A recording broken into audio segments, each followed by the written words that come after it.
বৌমা 12টা বেজে গেছে, এখনো পড়ে পড়ে ঘুমাচ্ছ? কি 12টা বেজে গেছে?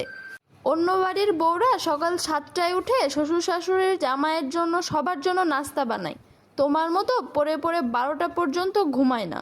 ওঠো, এখন দুপুরে রান্না করবা তুমি। তোমার বাপের বাড়ির লোক তো বিয়ে দেওয়ার সময় বলেনি যে তুমি এরকম 12টা পর্যন্ত ঘুমাও? মা, সারপ্রাইজ! বৌমা, কি রান্না করো? মুখেই দেওয়া যায় না। তোমার বাবা মা তো বলেনি যে তুমি এরকম কোনো রান্না বান্নাই পারো না? মা, সারপ্রাইজ!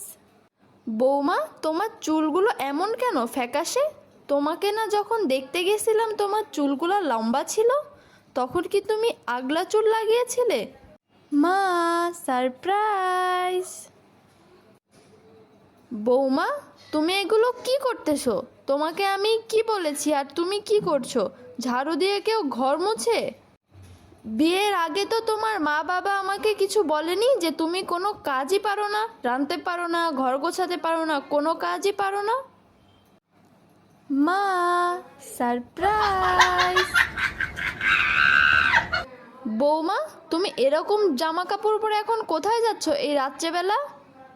বিয়ের আগে তো তোমার মা বাবা আমাকে বলেনি যে তুমি রাত্রেবেলা এরকম বিশ্রী পোশাক পরে বাইরে যাও? মা, সারপ্রাইজ! বৌমা, এদিকে আসো, দেখে যাও। এখানে কি, তাড়াতাড়ি আসো, দেখে যাও।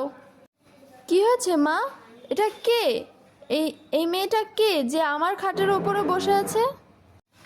এটা আমার ছেলের নতুন বউ, ভালো করে দেখো।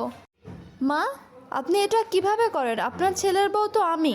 আর আপনি যে এরকম, আমি যদি আগে জানতাম তাহলে আমি কখনো আপনার ছেলেকে বিয়েই করতাম না।